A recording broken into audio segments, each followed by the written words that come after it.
মার পেটে 10 বার 10 দিন কে খাওয়াইছে? কেউ আমার খানা পার্সেল করে নাই। মার পেটে আমার দাদা খানা পাঠায় নাই, আমার বাবা খানা পাঠায় নাই, আমার আত্মীয় স্বজন খানা পাঠায় না, আমার এই খানা মার পেটে পাঠাইছেন কে? আল্লাহ বলেন আমি তোমাকে বানাইছি, আমি তোমার রিজিকের জিম্মাদার, আমি তোমার সব কিছুকে আমি আল্লাহ দায়িত্ব নিলাম। কিন্তু দুনিয়াতে আসার মাধ্যম হলেন মা বাবা। কথা কয় না? মা বাবা যদি না থাকতো তাইলে এই সুন্দর পৃথিবী দেখার কোনো ক্ষমতা আমার হতো না। ঠিক কিনা বলেন? মা বাবার মিলনের মাধ্যমে আল্লাহ পাক কুদরতি মেশিনের মধ্যে বীর্যটা রাইখা এর মধ্যে আল্লাহ সুন্দর স্ট্রাকচার দিয়া এ মুসলমান আল্লাহ নিজ হাতে আমার আপনার চেহারাটা সেটআপ দিয়া দুনিয়াতে পাঠাইছেন। মাধ্যম হলেন মা বাবা। তাইলে সৃষ্টিকর্তা খালেক হলেন আল্লাহ, আর মুজির হলেন, প্রকাশকারী হলেন মা বাবা। কথা কি ঠিক বললাম? এই জন্য আল্লাহ বলেন ওয়াবিল ওয়ালিদাইনি ইহসানা, অবশ্যই অবশ্যই মা বাবার সঙ্গে কোনো দুরাচরণ করতে পারবে না। কোরআনে সূরা বনী ইসরাঈলের আয়াতের মধ্যে আল্লাহ বলেন ইম্মা ইয়াবলুগান্না ইনদাকাল কিবারা আহাদুহুমা আও কিলাহুমা ফালা তাকুল লাহুমা উফিন ওয়ালা তামহারহুমা ওয়া কুল লাহুমা কাওলান কারীমা। দুইজনে যদি বার্ধক্যতে পৌঁছে যায় অথবা একজন, এমন কোন আচরণ করবে না সন্তান। এ যুবক, নতুন ম্যাডাম পাইয়া মা বাবার সঙ্গে কোনদিন খারাপ আচরণ করবে না। যদি করো রে দুনিয়াও বরবাদ, পরকালও বরবাদ। এই জন্য বারবার আল্লাহ বলেন ইম্মা ইয়াবলুগান্না ইনদাকাল কিবারা আহাদুহুমা আও কিলাহুমা ফালা তাকুল লাহুমা উফিন ওয়ালা তামহারহুমা ওয়া কুল লাহুমা কাওলান কারীমা। এ যুবক, মাঝে মধ্যে শোনা যায় তোমার মতের সাথে যদি মা বাবার মতের মিল না হয়, তুমি ধমক দিয়া বলো চুপ থাকো, তোমরা বুড়া মানুষ কিছু বুঝো না। এমন কোন আচরণ যেন তোমার দ্বারা না হয় যে আচরণের দ্বারা মা বাবার মুখ দিয়া ও শব্দটা বের হবে, অথবা তুমি ও শব্দটা মা বাবার সামনে কোনোদিন উচ্চারণ করবা না। ওয়াখফিদ লাহুমা জানাহাতুল্লি মিনার রাহমা ওয়া কুল রাব্বিরহামহুমা কামা রাব্বায়ানি সগীরা। সব সময় তোমার পরশ বিছাই দিবে। তুমি অসুস্থ হয়ে গেলে গোটা রাত মা তোমার শিউরে বসে, তোমার মাথার উপর বসে মা গোটা রাত পার করে দিছে। একটু একটু পর পর তোমার মাথায় তেল মালিশ করছে, তোমার সিনায় তেল মালিশ করছে। যাই নামাজে দাঁড়াইয়া মালিক রে কয় মালিক আমার সন্তানটা অসুস্থ হয়ে গেছে, আল্লাহ আমার জীবন থেকে হায়াত নিয়ে হলো তাকে তুমি সুস্থ করে দাও। এরপরে তিনি বলতেছে না সূরা ইখলাস কার উপর নাযিল হইছে, তাফসীর শুরু করছে। সূরা ইখলাস নাযিল হইছে যার উপর, তিনি হলেন মুহাম্মদুর রাসূলুল্লাহ সাল্লাল্লাহু আলাইহি ওয়াসাল্লাম। তিনি কে? তিনি হলেন হযরত হুসাইন রাদিয়াল্লাহু তাআলা আনহুর নানা। আর হুসাইনকে যিনি সপরিবারে কারবালায় শাহাদাত করেন। সবাই হাসে, কয় আল্লাহ ওরে কারবালা থেকে ফেরানোর জন্য ওর বিষয়বস্তু দেওয়া হলো সূরাতুল ইখলাস, ও তো ঘুরে গেলে কারবালাই চলে গেল। কথা বলে ঠিক কিনা? নতুন নতুন বিষয়ের উপরে আলোচনা করলে আমরা অনেক কিছু জানতে পারি। যেমনটা আমার বিষয় তাফসীর কমিটি নির্ধারণ করেছেন যে ইসলামের সৎ ব্যবহার ও সৎ আচারের গুরুত্ব, এটা হলো আমার বিষয়বস্তু, টপিক। আর সেই জন্য সূরা আল বাকারার ৮৩ নম্বর আয়াত উল্লেখ করা হয়েছে, যেমনটা একটু আগে আমি আপনাদের মাঝে তিলাওয়াত করলাম। সূরা আল বাকারার কত নম্বর আয়াত? ৮৩ নম্বর আয়াত, ৮৩ নম্বর আয়াত আমার আলোচ্য বিষয়। আর ওখানে মূলত এই টপিকটাই, এই আলোচনাটাই, আলোচ্য বিষয়টাই নির্ধারণ করা হয়েছে। তো আমার শর্ট টাইমের মধ্যে, যেহেতু টাইম শর্ট, আমি আমার বিষয়বস্তুর উপর আপনাদের আলোকপাত করার চেষ্টা করব। রব্বুল আলামিনের দরবারে তৌফিক চাই, সকলে বলুন আল্লাহুম্মা আমিন। দেখেন, হাদিসের মধ্যে আছে যে তোমাদের মধ্যে সবচাইতে উত্তম ব্যক্তিকে আহসানুহুম খুলুকা, এবং মিজানের পাল্লায় যখন আমল ওজন করা হবে, সবচাইতে ভারী ওজন হবে মানুষের আখলাক আর চরিত্র। সুবহানাল্লাহ। মানুষ কিন্তু মরে যায়, আমরা বলি বাংলাতে মরিয়াও অমর, বলি না? যেমন শরীফ ওসমান হাদি, বাঙালি জাতি সারা জীবন তাকে মনে রাখবে। কেন? সে স্বাধীন চেতা ছিল, বাংলাদেশের সার্বভৌমত্ব রক্ষার জন্য তার ইনসাফ মঞ্চ কায়েম করে, ইনকিলাব মঞ্চ কায়েম করে, ইনসাফ কায়েম করার জন্য তার আন্দোলন ছিল, ঠিক কিনা? তো এক শরীফ ওসমান হাদি চলে গেলেও আজীবন তার এই স্লোগানের মধ্যে সে জীবিত থাকবে, এটাকে বলে মরিয়াও অমর। কথা কি ঠিক বললাম? আখলাক আর চরিত্র এটা অনেক বড় জিনিস। আল্লাহর হাবিবকে আল্লাহ তাআলা বলেন, ফাবিমা রাহমাতিম মিনাল্লাহি লিনতা লাহুম ওয়ালাউ কুনতা ফাযযান গালিযাল কলবি লানফাদ্দু মিন হাওলিক ফা'ফু আনহুম ওয়াস্তাগফির লাহুম ওয়াশাওিরহুম ফিল আমর ফাইযা আযামতা ফাতাওয়াক্কাল আলাল্লাহ ইন্নাল্লাহা ইউহিব্বুল মুতাওয়াক্কিলিন। ও নবী, আপনি যদি বিনয়ী না হন, আপনি যদি নম্র আর ভদ্র না হতে, তাইলে মানুষ ইসলামের পতাকা তোলে দলে দলে আসত। ওয়ালাউ কুনতা ফাযযান গালিযাল কলব লানফাদ্দু মিন হাওলিক, কর্কট যদি হতেন, আপনার আচরণ যদি রুক্ষ,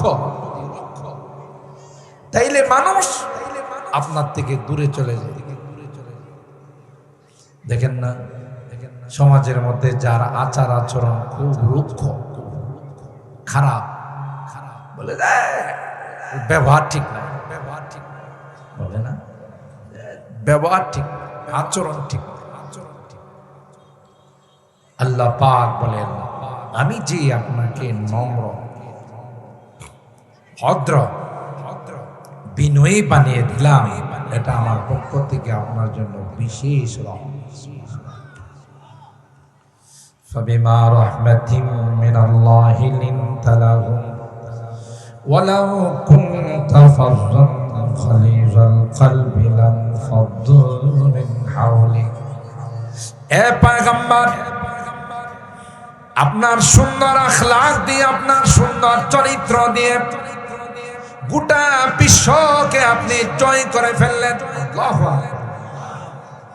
উর্দুতে বলা হয়, ইসলাম अखलाक से फैला है, तलवार से नहीं फैला। জোর জবরদস্তি করে মানুষকে মুসলমান বানানো হয় না, বরং আখলাক আর চরিত্র দিয়ে তাকে ইসলামের শীতল ছায়া তলে নিয়ে আসা। হাজার হাজার ঘটনা। এক ইহুদির কাছ থেকে আল্লাহর নবী কিছু জিনিস ধার আনছে। তো ইহুদি বলছে, আমার এই জিনিসগুলো তোমাকে এত তারিখে পরিশোধ করে দিতে হবে। হাদিসের মধ্যে বারবার আসে। মনে করেন 10 তারিখে, জানুয়ারি 10 তারিখে আপনি আমার এটা পরিশোধ করে দেবেন। জানুয়ারির 5 তারিখ যখন আসছে, আল্লাহ নবীকে ইহুদি রাস্তার মধ্যে চাদরে ধরে কয়, আমার টাকাটা দেন। বুঝতে পারছেন? হুজুর কই, তোমার তো দেওয়ার ডেট ছিল 10 তারিখ, ডেট মিট বুঝে সেদিন এক্ষণ আমার লাগবে, এক্ষণ দিতে হবে। ভালো করে বুঝছেন কিনা? তো আল্লাহ নবী বলেন, ভাই আমার তো এখন দেওয়ার মতো সামর্থ্য নাই, দেওয়ার মতো টাকা পয়সা নাই, তুমি এখন চাইলে আমি কি করব? আমি বসে থাকবো, তুমি যতক্ষণ আমার অনুমতি না দাও ততক্ষণ যাও। সাহাবায়ে কেরাম তো বুঝতে পারতেছেন, বুঝতেছেন তো? তোর এত বড় সাহস, তুই আমার নবীকে সময় আসে না টাকা দেওয়ার জন্য বসায় রাখছিস। ইয়া রাসূলুল্লাহ, অনুমতি দেন, ওরে সাইজ করে। আল্লাহর হাবিব কি বলেন দেখেন, দাউহু ফাইন্না লিসাহিবিল হাক্কি মাকাল। না না না, সে তো আমার কাছে পাবে, তার হক আছে, আমাকে আমার কাছে চাওয়ার, আমাকে বেঁধে রাখার হক আছে, তাকে কিছুই বলল না। সুবহানাল্লাহ। আমরা হইলে ধর হারামজাদারে ধর, কিন্তু দেখি নবীর আখলাক। লাকাদ জাআকুম রাসূলুম মিন আনফুসিকুম আজিজুন আলাইহি মা আনিতুম হারিসুন আলাইকুম বিল মুমিনিনা রাউফুর রাহিম। সাধারণ নবী নয়, নবী কুলের সরদার। তিনি বলেন, ভাই এখন দেওয়ার মতো কিছুই নাই, তুমি যদি বলো তাইলে আমি সারাদিন বসে থাকব, আবার কিছু করার নাই বলতে পারতাম। কি এটা হুজুরের জবান থেকে বলতেন, যদি আতর মারিফত না, এটা মরার পর জীবনের তরে মরবে, বেঈমান হয়ে মরবে, ঠিক কিনা বলে? কিন্তু কেন বেঈমান হবে? এরা তো মনে করতেছে আমরা যারা মোল্লা মৌলভী আছি আমাদের চেয়ে এরা 1 ডিগ্রি আগায়। মৌলভীরা তো শরীয়ত পড়ে, আমরা মারিফত করি, আমরা মারিফতের লাইনে আছি। হায় এই বেটা, দুধ ছাড়া কোনোদিন ঘি হয়? আপনাদের সরাল এলাকায় দুধ ছাড়া তো ঘি বানানো যায়, দুধ ছাড়া মাখন হয় না, ঘি হয় না। ঘির জন্য দুধ লাগে, দুধ থেকে আস্তে আস্তে আস্তে বাইর করতে করতে কি হয়? ঘি হয়, মাখন হয়। কেউ যদি বলে আমি দুধ ছাড়াই মাখন বানাইতে পারি, তার ঠিক আছে না ছিঁড়ছে? শুধু কি ছিঁড়ছে না, মির্জা গোলাম আহমদ কাদিয়ানির সে তো বেশি ছিঁড়ছে। এই মির্জা গোলাম আহমদ কাদিয়ানি ছিল ইন্টারন্যাশনাল তারসিরা। কি তারসিরা? কোন লোকাল তারসিরা না, ইন্টারন্যাশনাল তারসিরা। এই ইংরেজদের পয়সা খায় আর শয়তান প্রথমে দাবি করছে আমি আসল নবী না, আমি ছায়া নবী। বলে ছায়া নবী, পরবর্তীতে কয় আমি নবী না, আমি ইমাম মাহদি। আমি কি ইমাম? পাল্টাই দিছি। ইয়া আল্লাহ, একটা পর্যায়ে কয় না আমি বিবি মারিয়াম। চিন্তা করছেন, হে বেড়া না বিড়ি, কথা কয় না। এটা তাফসীরের ক্লাস, এটা ওয়াজ মাহফিল না। একটা ক্লাস যদি আল্লাহর কাছে কবুল হয়ে যায়, আল্লাহর কসম এটাই আমার আপনার জন্য নাজাতের ওসিলা হয়ে যাবে, ঠিক কিনা বলেন? নাজাতের ওসিলা হয়। এটা চিরাচরিত কোনো ওয়াজ মাহফিল, বিষয় ভিত্তিক আলোচনা হয়। আর এই তাফসীর সবাই করতে পারে, তাফসীর করার জন্য যোগ্যতা লাগে। ওয়াজ যায় যেই সেই সঙ্গীত শিল্পী যারা আছে এরা দেখবেন 3 ঘন্টা ওয়াজ করতে পারে, এই 5 মিনিট কথা কয়, 5 মিনিট গান গায়। কথা বলেন ঠিক কিনা? কিন্তু তাফসীরে বসাই দেন, পায়জামা গরম হয়ে যাবে। কারণ ভালো করেন না উসরত, যে তাফসীর করার জন্য যে সকল ইলমের দরকার হয়, যে সকল বিদ্যার দরকার হয়, এগুলো তো ধারে কাছেও যায়। কণ্ঠ ভালো বা স্টান মারে চিতুইয়া থাকে। তাফসীরের ক্লাস এটা অন্য কোনো ক্লাস নয়। যেদিন আমাকে আপনাকে সমস্ত আত্মীয় স্বজন কবরের মধ্যে শোয়াই দেওয়া চলে আসবে, আল্লাহর কসম এই কোরআনে কারীম আপনার মাথার উপর বসে যাবে। আর আস্তে সুবহানাল্লাহ কম। এটা কি মনে করছেন আমার বানানো কথা? কে বলছে? আল্লাহর হাবিব সরকারে দু আলম রাসূল আকরাম সাল্লাল্লাহু তাআলা আলাইহি ওয়াসাল্লাম। উনি তো মাঝে মধ্যে দুই একটা মিছা কথাও কইছে। আর ওমা ইয়ানতিকু আনিল হাওয়া ইন হুয়া ইল্লা ওয়াহয়ু ইউহা আল্লামাহু শাদীদুল কুওয়া যু মিররাতিন ফাস্তাওয়া ওয়া হুয়া বিল উফুকিল আ'লা সুম্মা দানা فتدلى فكان قاب قوسين أو أدنى فأوحى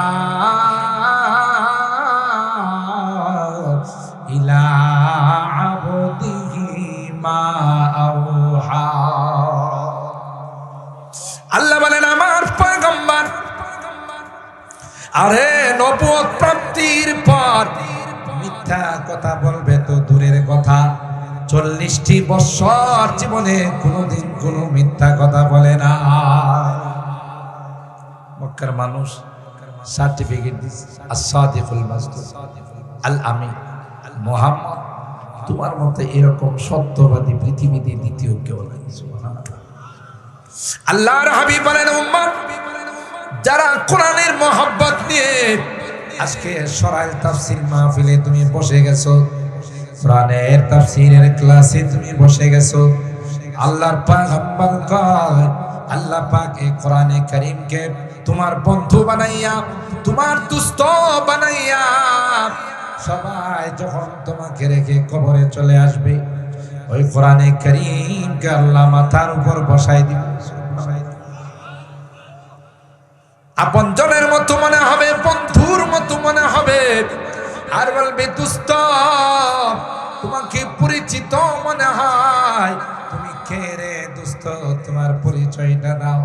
কোরআনে কারীম বলবে দুস্ত আমি আর কেউ নয়, আমি হলাম ওই কোরআনে কারীম যার মহব্বত আর ভালোবাসা নিয়ে অন্যদা তাফসীর মাহফিলে সরাইল তাফসীর মাহফিলে তুমি এশার নামাজ পড়ে বসে গিয়েছিলে।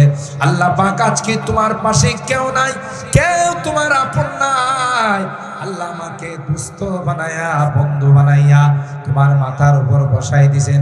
এ দোস্ত তোমার কোনো টেনশন নাই, যতক্ষণ পর্যন্ত আল্লাহর জান্নাতে না পৌঁছাবো ততক্ষণ পর্যন্ত তোমার সঙ্গ ছেড়ে যাব না। সেই কোরআনের তাফসীর, তাফসীরের ক্লাস, কথা বলেন ঠিক কিনা? তাহলে ইবাদত হবে একমাত্র কার? জোরে বলেন। আমি পুরা সম্পূর্ণ আয়াতগুলো বিস্তারিত আলোচনা করতে না পারলে মোটামুটি একটা ধারণা যে সৎ ব্যবহার কাকে, সদাচরণ আচরণ কাকে বলে আল্লাহ কোরআনে শিখাইছেন। এক নম্বর হলো তোমাদের কাছে যে অঙ্গীকার নিলাম, বনি ইসরাইলকে সম্বোধন করে বিশ্বের সকল মানুষকে আল্লাহ তাআলা জানান লা তা'বুদুনা ইল্লাল্লাহ, তোমার ইবাদত হবে, তোমার উপাসনা হবে, তোমার সিজদা হবে একমাত্র কার জন্য?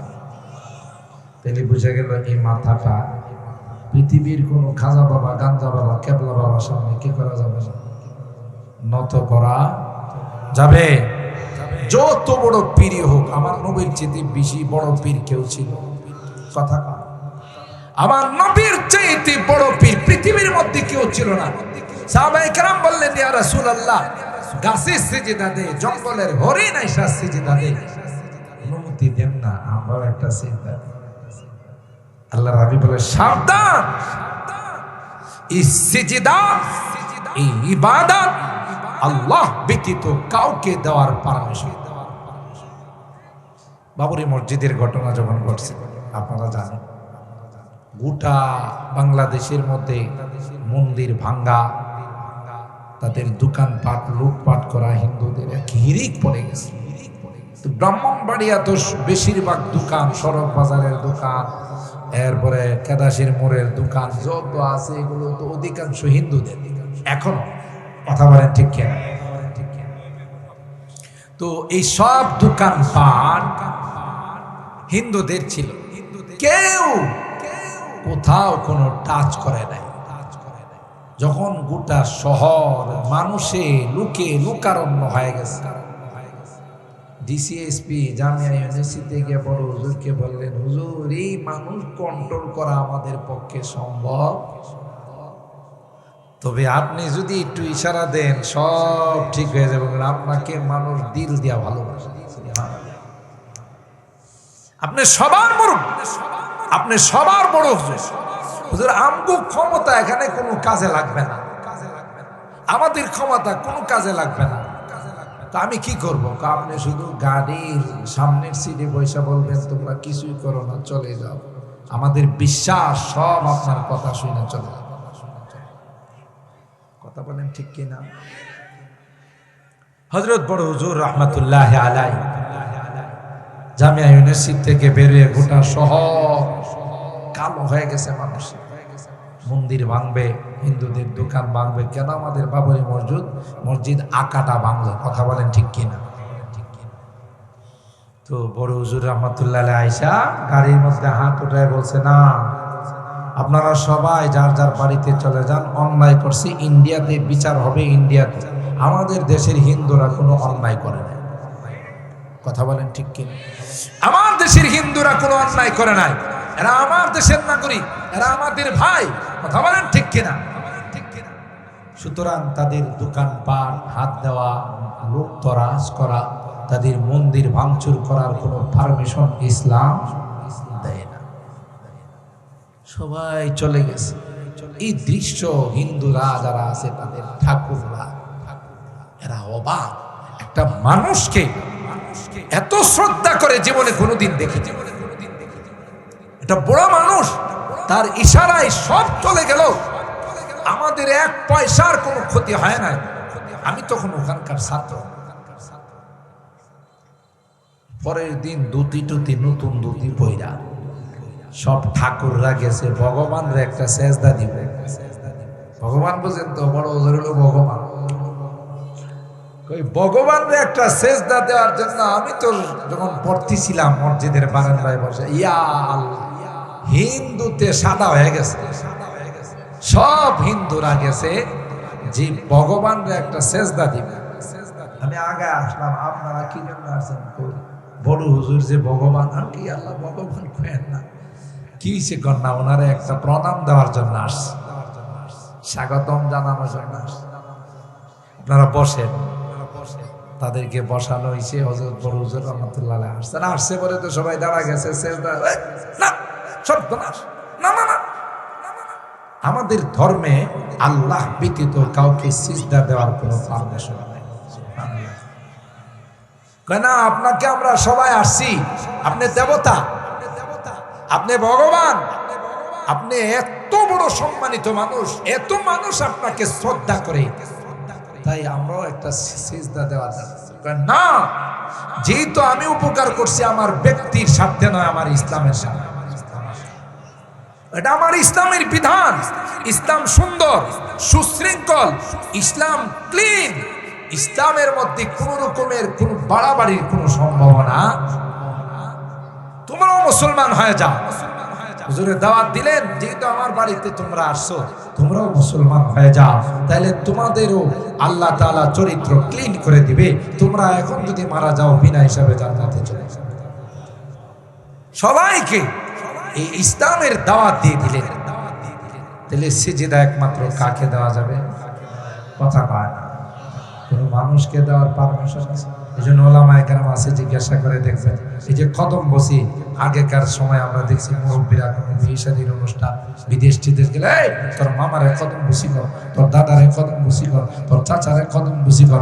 ইসলাম বলে নো, কদম বসির পারমিশন ইসলাম দেয় না। কদম বসি করতে গেলে কপালটা নিচু করতে হয়। আর যদি কদম বসি করে যে তুই কি আমার কদম বসি করতে আইছিস, না আমার সাথে বাটপারি করতে আইছিস, তাইলে এই জন্য কদম বসি কপাল নত করতে হয়। আর এটা ইসলাম এলাও, লা তা'বুদুনা ইল্লাল্লাহ।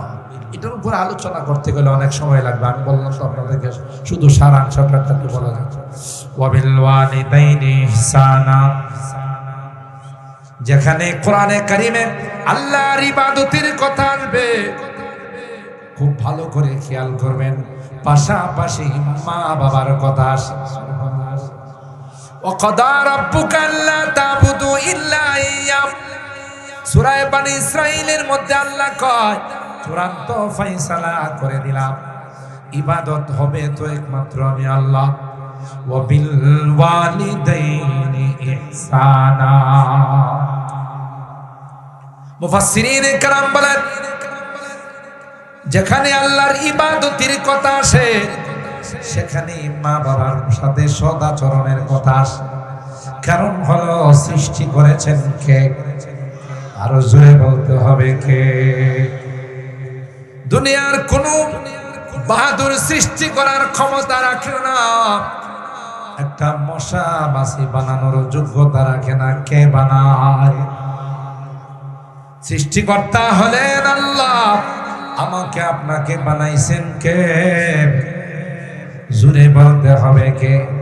মার পেটে 10 মাস 10 দিন কে খাওয়াইছে?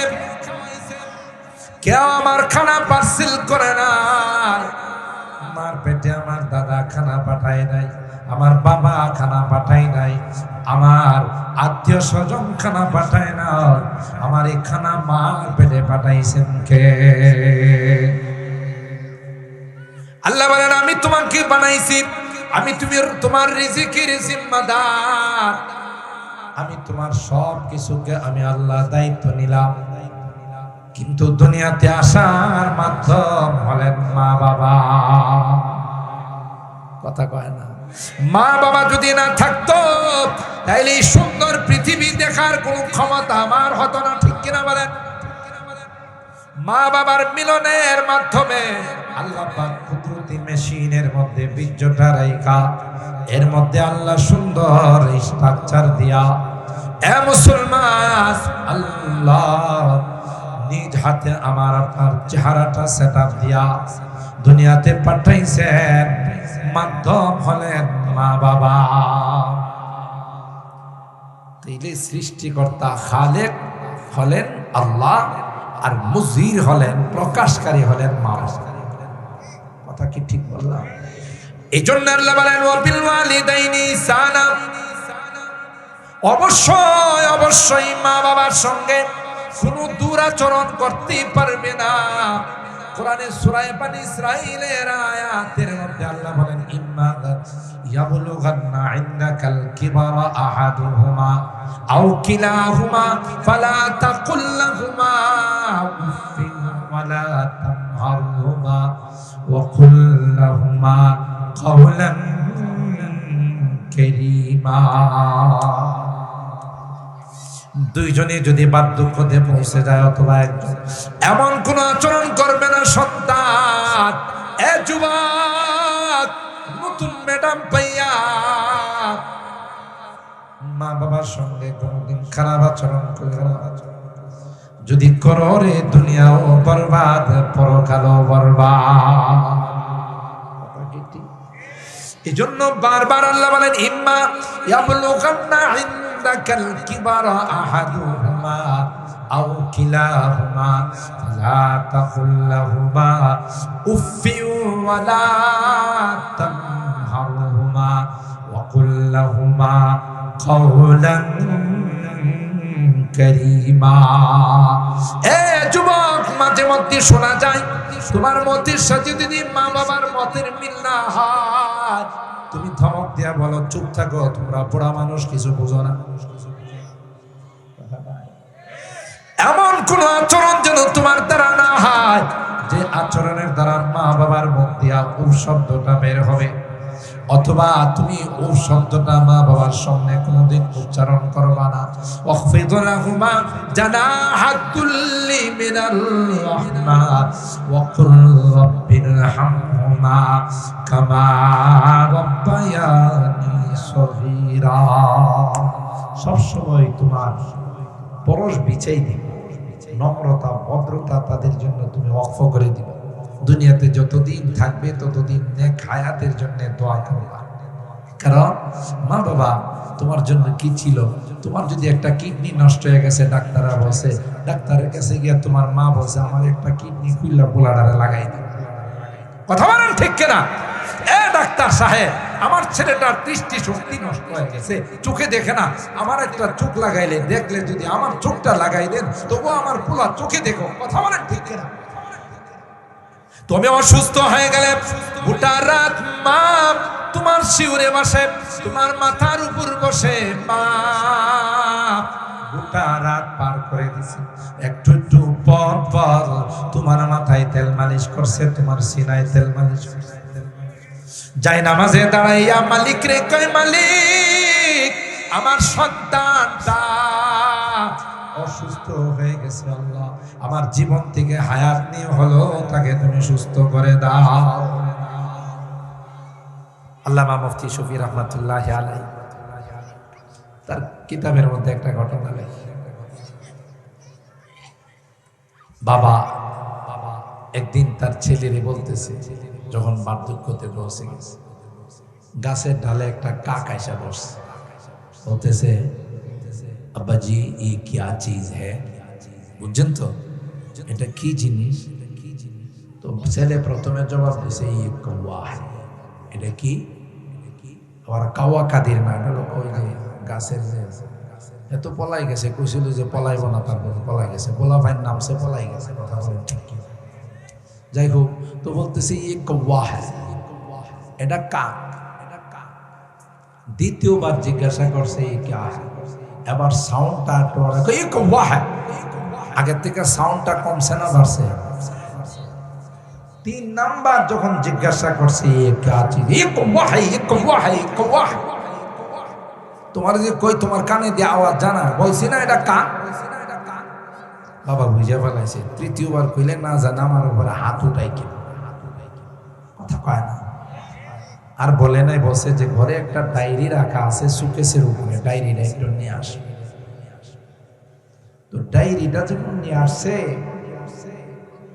এই ডায়েরির মধ্যে লেখা আছে তোমার বয়স যখন 3 বছর একটু কথা বলতে পারো, আমার কুলে বসা ছিল, দেখেন না ওই সময় যখন একটু কথা বলতে পারে, বাপরে বাপ প্রশ্ন কারে ঠিক না, জবাব দিতে দিতে আপনার মুখে দিয়ে ফেনা বাইর, একটার থেকে আরেকটা, একটার থেকে আরেকটা বলে না। যদি আপনি বলেন যে জিজ্ঞাসা করবে আব্বু এটা কি, এটা মাইক, মাইক দিয়ে কি করে কথা কয়, কথা বললে কি হয়, একটার পরে একটা কথা বলেন ঠিক কিনা। এই যে হাকাদা ইয়াতাসালসাল চলতেই থাকে অনর্গল বিরতিহীন।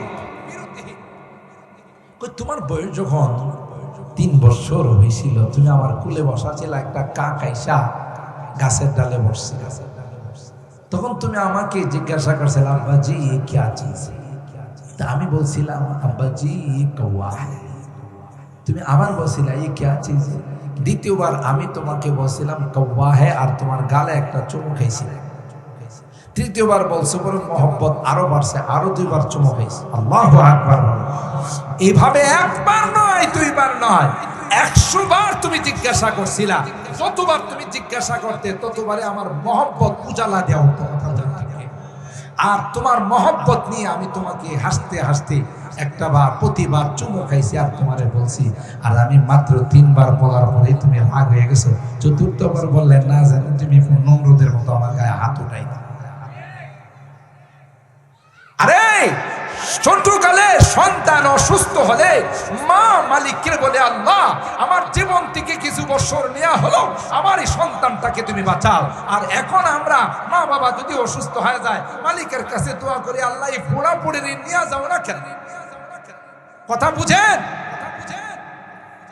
এই যুবক, মা বাবা খুশি তো তোমার দুনিয়াও খুশি, জান্নাত। মা বাবা বেজার, জীবন শেষ, কপাল পোড়াইবা, সাবধান। যেখানে আল্লাহ তার ইবাদতের কথা বসে 4টিখানি কথা, কোরআনের আয়াত খুলে দেখেন, উলামায়ে কেরামদেরকে জিজ্ঞাসা করেন, যেখানে বলছে আল্লাহ আমার ইবাদত করো, সাথে সাথে কইছে মা বাবার সঙ্গে ভালো আচরণ করো। সুবহানাল্লাহ করেন না? সাথে সাথে বলছে মা বাবার সঙ্গে ভালো আচরণ। কি অর্থ? এই ছোট ভাবে নিলে ছোট, মা বাবা একটু বয়স করলে তোমার বিরক্ত করবে, কারণ মানুষের যখন বয়স হয় বাচ্চাদের মতো হয়ে যায়। কথা কয় না? বাচ্চারা দেখবেন এই মাত্র খাবার দিছেন, হ্যাঁ একটু চক্কর দেয়, সে কয় আম্মু খাবার দিবা না? আম্মু তুমি না একটু আগে বাবা খাইছো, কই খাইলাম? এর মনে থাকে না, একটু ডুবর করে খাবার চায়। বুড়া মানুষ এই নাতি নাতরে লাগ দেখ, এই কলসু, এই আব্দুল্লাহ তোর মারে গোস না আমার 4 টাকা, দাদা তুমি না একটু আগে খাইছো, কই খাইলাম? কেডা আমারে খাওয়াইছে? মানুষ যখন হ্যাঁ বার্ধক্যতে পৌঁছে যায়, অমান্য আম্মিরু নুনাক্কিসু ফিল খালক, আল্লাহ বলেন যখন বয়স হয়ে যায় তখন তার মধ্যে কিছু ত্রুটি চলে আসে, তখন তুমি বিরক্ত হয় না। তুমি তো তার কোলে পেশাব করছো, পায়খানা করছো, শীতকালে মাকে পেশাব করে ভাসাই দিছো, মা কোনোদিন বিরক্ত হয়ে তোমাকে দূরে সরাই দেয় নাই। মা বরং নিজে ভিজা কাপড়টার মধ্যে শুয়া তোমার এই সিনার সঙ্গে চড়ায় আর রাখতে পারে। কোথায় আছো? কোথায় আছো? ওয়াবিল ওয়ালিদাইনি ইহসানা, আল্লাহ বলেন মা বাবার সঙ্গে সদাচরণ করো। হুমা জান্নাতুকা ওয়া নারুকা, এই মা বাবা তোমার জান্নাত, এই মা বাবা তোমার জাহান্নাম। খুশি করতে পারো জান্নাত কিনে নিবা, আর যদি নারাজ করো তাহলে সুজা তোমার ঠিকানা হবে জাহান্নাম। বুঝতেছেন কথা? আল্লাহু আকবার, আল্লাহ। 3 নাম্বার হলো ওয়াবিল ওয়ালিদাইনি ইহসানা ওয়াযিল কুরবা ওয়াল ইয়াতামা ওয়াল মাসাকিন। এ ভাই শুধু তরজমা করে যাচ্ছি, সময় শেষ। আল্লাহ তাআলা বলেন ওয়াযিল কুরবা, মা বাবার সঙ্গে যেমন সদ আচরণ করবা, নিকটতম আত্মীয় স্বজন যারা আছে তাদের সঙ্গে ভালো আচরণ করো, কারণ আত্মীয়তার সম্পর্ক এটা সাধারণ সম্পর্ক নয়। হাদিসের মধ্যে আসে কিয়ামতের কঠিন ময়দানে আত্মীয়তা আল্লাহর আরশের মধ্যে ঝুলে থাকবে। আল্লাহু আকবার। আত্মীয়তা আল্লাহর আরশের মধ্যে ঝুলে বলবে আলা মান ওয়াসালানি ওয়াসালাহুল্লাহ, আলা মান কাতাআনি কাতাআহুল্লাহ। এ দুনিয়ার মানুষ, আমার সঙ্গে তাদের সম্পর্ক ভালো ছিল, আল্লাহ তুমি তাদের সঙ্গে ভালো আচরণ করো, তাদের সঙ্গে ভালো সম্পর্ক রেখো। আলা মান কাতাআনি কাতাআহুল্লাহ, আর তাদের সম্পর্ক আমার সঙ্গে ভালো ছিল না, আল্লাহ আজকে তোমার কাছে ফরিয়াদ, তুমিও তাদের সঙ্গে ভালো সম্পর্ক রাখো না। চিন্তা করছে? এত সহজ? এখন দূরের মানুষের সাথে আমাদের খুব সম্পর্ক, কাছের মানুষের সাথে যত ঝগড়া, যত ঠিক বলছি? নিজের ভাই ভাইয়ের সাথে সম্পর্ক নাই, চাচার সাথে সম্পর্ক নাই, আপন জনদের সাথে সম্পর্ক নাই, ওই গোষ্ঠীর আরেক বেটার সাথে ধরাধরি দারাম বরাম, শুধু তার সাথে ঘষাঘষি ঘেঁষাঘেঁষি কথা বলে। আল্লাহ বলেন ওয়াদিল কুরবা, 1 নাম্বার হলো তোমার সদাচরণ। যারা তোমার নিকটতম আত্মীয় স্বজন আছে, যারা তোমার কাছের মানুষ আছে, তাদের সঙ্গে সদাচরণ করো। 2 নাম্বার হলো ওয়াল ইয়াতামা ওয়াল মাসাকিন, ইতিম পাইলে তার মাথায় হাত বুলাই দিও। নবী আমার কয় আনা ওয়াকাফিল ইয়াতিম কাহাতাইন, এতিমকে যারা ভালোবাসে, এতিমকে যারা মহব্বত করে, এতিমের যারা দায়িত্ব নেয়, আল্লাহর হাবিব কয় আমি আর সে একসঙ্গে আল্লাহর জান্নাতে চলে যাব। যেই মা সন্তানকে বাবা রেখে, যেই বাবা মারা গেছে, মা প্রথম সন্তান এখনো তার যৌবন রয়ে গেছে, কেবলমাত্র বিয়ে হয়েছে, কিন্তু আল্লাহর কসম অনেক মা এরকম আছে, সন্তানের জিন্দেগির দিকে তাকাইয়া, সন্তানের ভবিষ্যতের দিকে তাকাইয়া নিজের জীবন যৌবনকে বিসর্জন দিয়ে দে। আল্লাহর হাবিব ডাক দেয়া কয়ে মা না,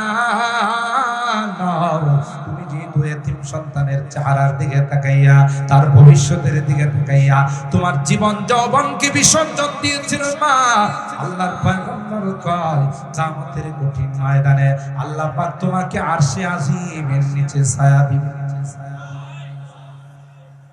এতিমদেরকে ভালোবাসো, ফাম্মাল ইয়াতীমা ফালা এতিমদেরকে ধমক দিও না। কোরআনে কারীমের সূরাত আদ-দাহর ওয়া ইউতঈমুনা আত-তাআমা আলা হুব্বিহি মিসকিনাও ওয়া ইয়াতীমান ওয়া আসীরা ইন্নামা নুতঈমুকুম লিওয়াজহিল্লাহ লা নুরিদু মিনকুম জাযাআও ওয়ালা শুকুরা। হযরত আলী কাররামাল্লাহু ওয়াজহু কোথাও থেকে কিছু পানি টানি উঠে 3টা রুটির মতো খানা নিয়ে আসছে। ঘরে খানা নাই। 2 দিন আগেও ছাত্রদেরকে দৌড়া দিয়েছে, পড়াইলাম।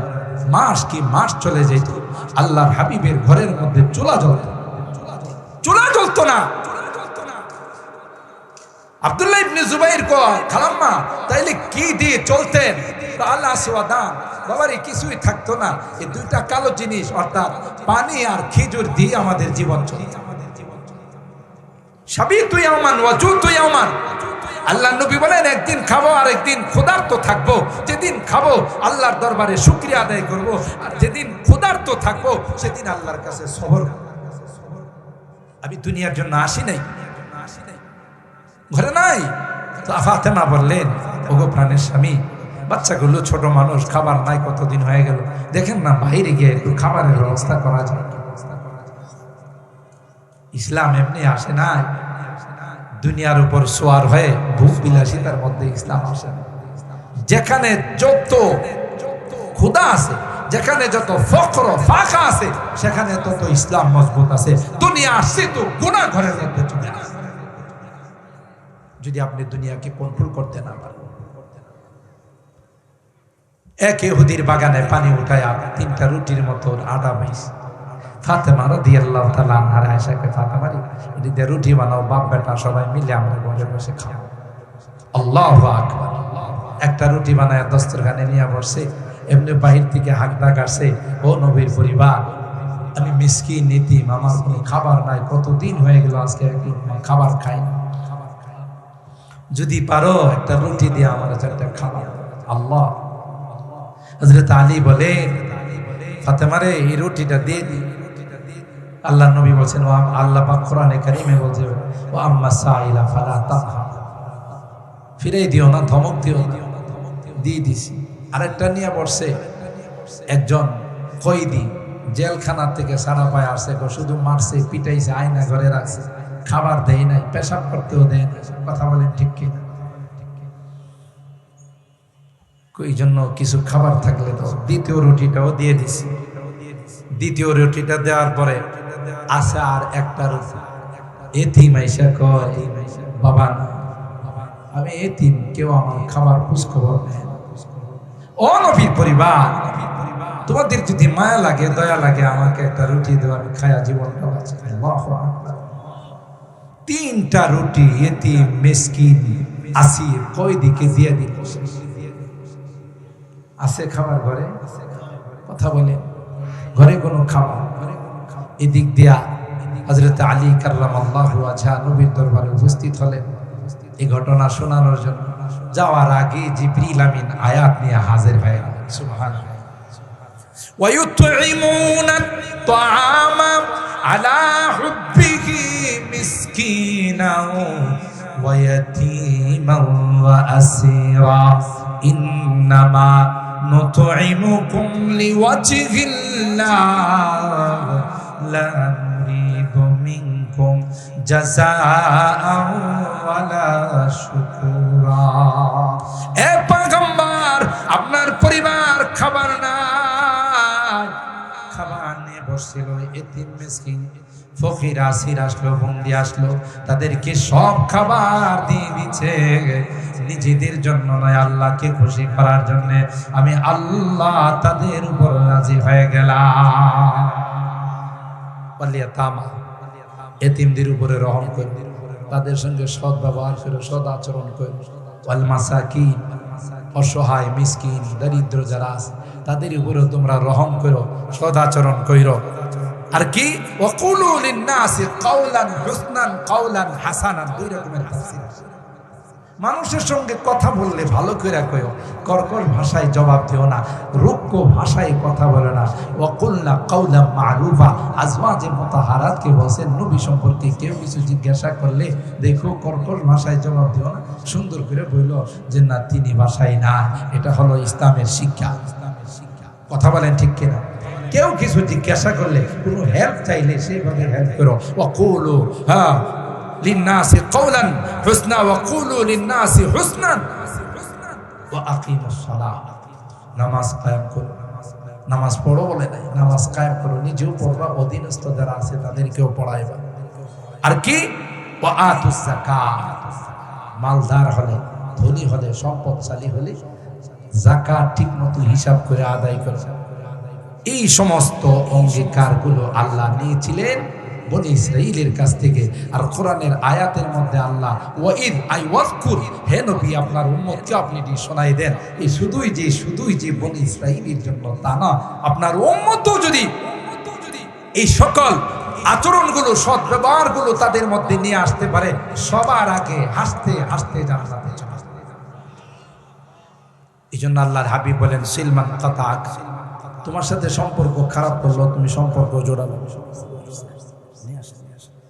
তোমার সাথে সম্পর্ক খারাপ করলো তুমি সম্পর্ক ভালো করো। সিলমান কাতাক ওয়াফু আম্মান যালামাকা, তোমার উপরে কেউ জুলুম করলো তুমি তাকে ক্ষমা করে দাও। সুবহানাল্লাহ বলেন।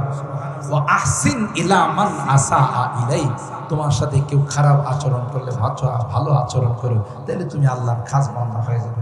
আল্লাহ রাব্বুল আলামিন আমার এই বিষয়বস্তুর উপরে কোরআনের আয়াত নিয়ে যে কয়টা কথা আপনাদের খেদমতে আরজ করলাম, এর উপর প্রথমে আমাকে এবং আল্লাহ সবাইকে আমল করার তৌফিক দান করুন। আমিন। ওয়া আখিরু দাওয়ানা আনিল হামদুলিল্লাহি রাব্বিল আলামিন। আসসালামু আলাইকুম।